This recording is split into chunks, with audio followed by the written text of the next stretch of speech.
Katiti pirsa bilih sirat mojo dari sang penganten kakung Wah Putri putra Pambayun Bapa Sahid wus manjing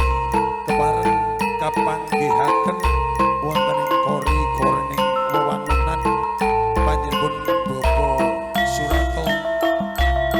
saged samekta ing gati sawi gondiri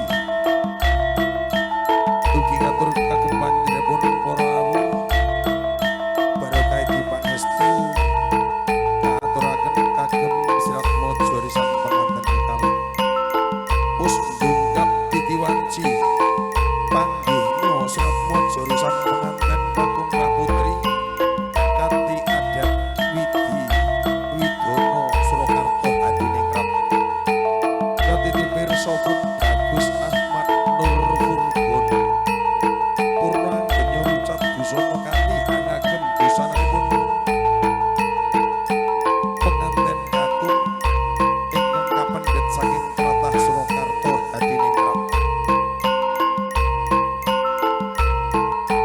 kadherekaken panjenenganipun Rama Ibu Binarugyuk para Maja Putra Maja Putri saestunipun putrining Bomas ugi katingal sirat mojo risan penganten kakung Bagus Muhammad Nur Furgon us kangget anggenipun lumaksana nenggo rawuhipun ingkang garwa pun Gendho Ayu Restika Malda Reza SPD titaing jalma manungsa kawujudan sirat mojo risan penganten putri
Reja pun Bagus Ahmad Nur Furqon wis kapondhong panjenipun Rama kapondhong ibu katindakaken minggah wonten stinggil Binatrata ya anggahi kursi gading pawukir kepareng panjenipun para rawuh kakung miwah putri kepareng pinarak lenggah dono laras kanthi mardika margikaning penggalih barokah dipangestu katurus Ratmaja rusan penganten kekalih langkung-langkung panjenengan ingkang hamengku gati bapa Surata Sarimbit ibu Endah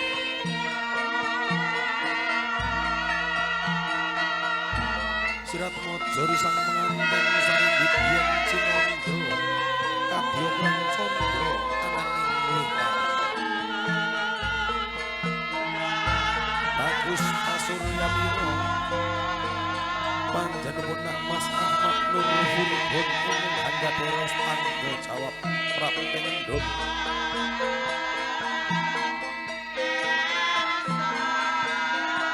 sawetawis pinarak lenggah wonten ing koru-koru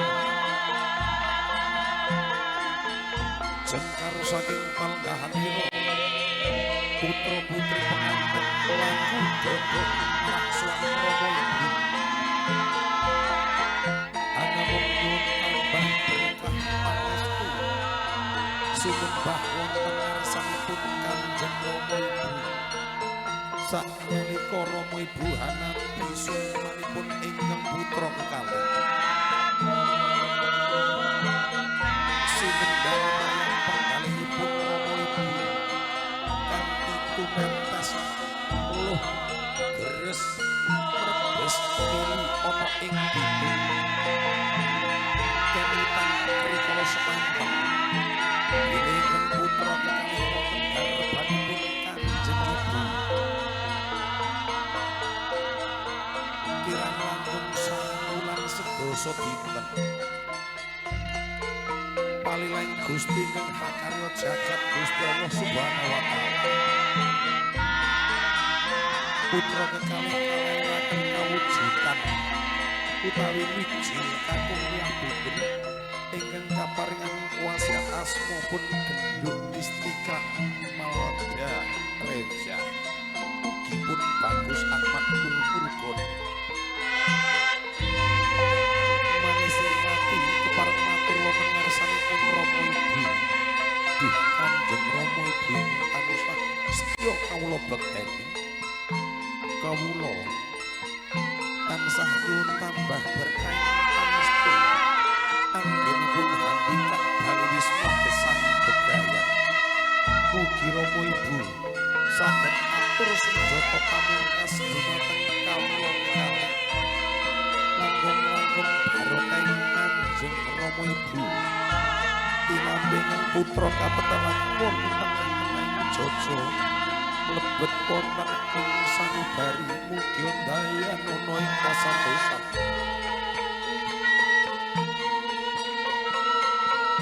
Yongger putraku sakala kaya-kaya burung tutup ibumu ya aku bapakmu kula welas Sri Ratu sakala putraku sancik dewasa wis kawin suda mung siji kawin ya aku ibumu ya aku wong tua kabegjan kamulyan muga-muga kanggo anakku sakala kanggo keluarga ing sakinah mawaddah warahmah ini kanggo anakku Ahmad Nur Furqon siji-siji anakku sing duweni rasa tanggung jawab prapengendhut panegah ing urip bebrayan ya mung kanggo putraku sak kaloron kabegjan kamulyan ridhani Gusti Allah yen kanggo anakku ora mung puji astuti Rama kampanana sang anggen kawulan ikang wis bonggong kawula petang jojo ugi mboten sanibari Rama kawula boten saged piraos dumateng Rama Ibu ingkang sampun anggula wentah kawula langkung-langkung iki wanci kawula sampun kawisuda mugi Rama Ibu tansah kaparingan kabegjan kamulyan panjang yuswa.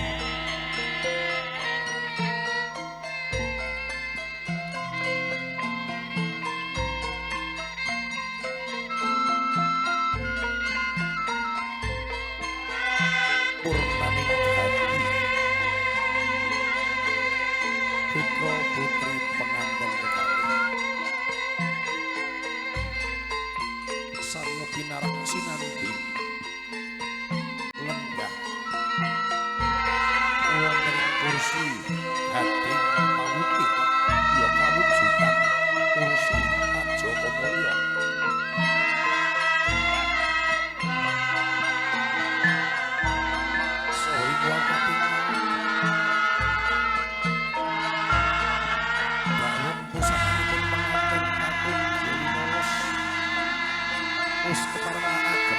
panjenipun Ibu Abdi Pusaka ngancik menggawe Abdicara kacar kucil tumplak bunjing tompo kaya Abdicara kacar kucul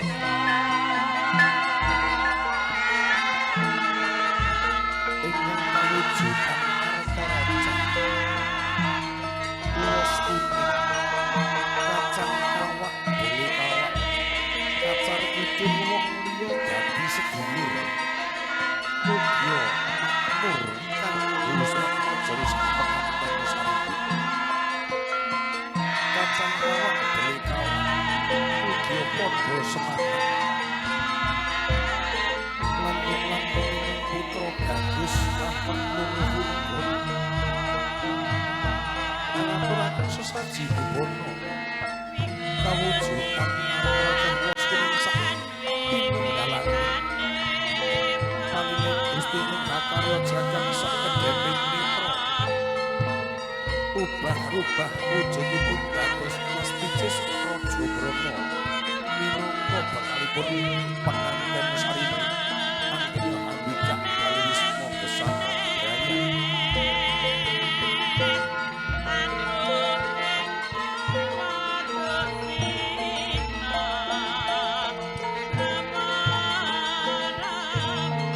soho kapal titisaken menggawe petik citra sinar sungging foto komu ugi diri SD mungkin pandegati kandang kawula sepuh kang Mas Yanto Adi Mas Yoyo ugi hadir akan menggawe acara petik citra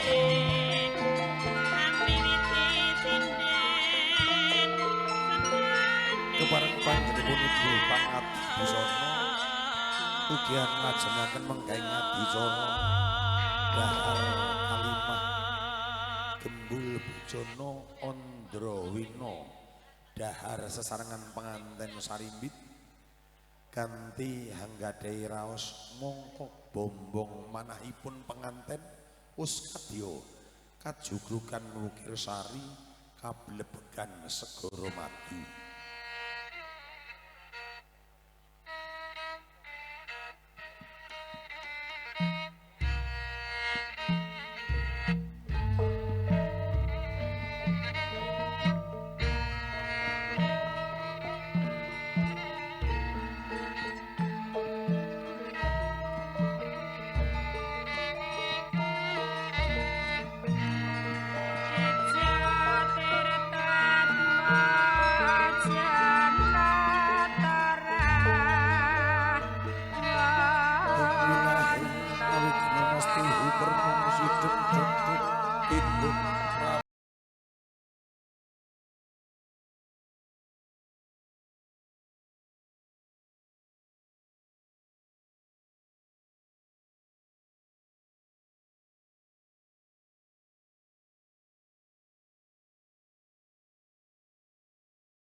Tul binasang toto binatut wonten rikma ingkang katingal janis alis katingal tanggal sepisan mripat kocak ambelalak damar kanginan irung bangir semu sepet madu tulintik-tulintik wiji timun timino duren sakjuh lambi sinigar jambi jangan nyoman ulang-ulang katingalan dengan rumah sono lambani surat mojo rusang pengantin putri ambelalak sempang anggani wahana kemit lamun toh seman besi beli surat mojo rusang pengantin putri wanityo ingin sepion bekti mering guru nadi ana mengko kabejan kamulian mugia ingkang raka garwa pun bagus Ahmad Nur Furgon anggadhahi ros tanggel tanggung jawab praktek setya hanayang ingkang raka garwa dumugi aku kuping jagat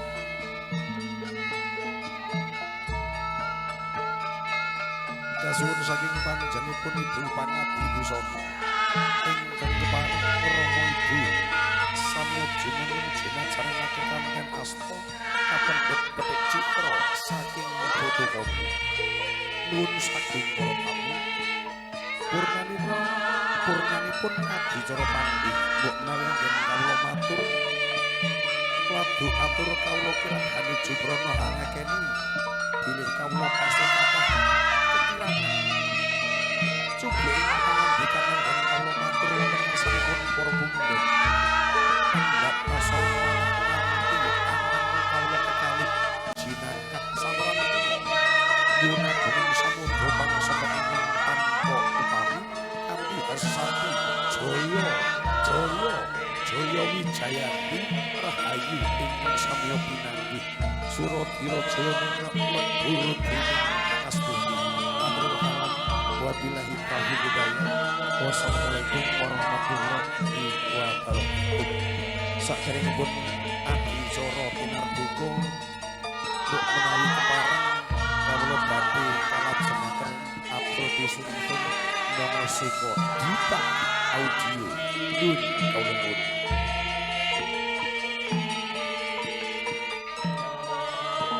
Oke hadirin segenap relasi tamu undangan yang berbahagia, setelah kita saksikan panggil mempelai berdua. Terlebih dahulu saya ucapkan selamat berbahagia buat Mbak Restika Maldareja dengan Mas Ahmad Nur Furgon. Arjunanya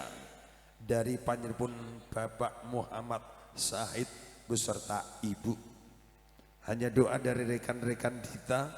untuk mempelai berdua berbahagia, hidup rukun, damai, sejahtera, menjadi keluarga yang sakinah, mawaddah, warohmah. Rezekinya panjenengan mempelai semudah yang kita doakan, semoga tetap mengalir dan mengalir.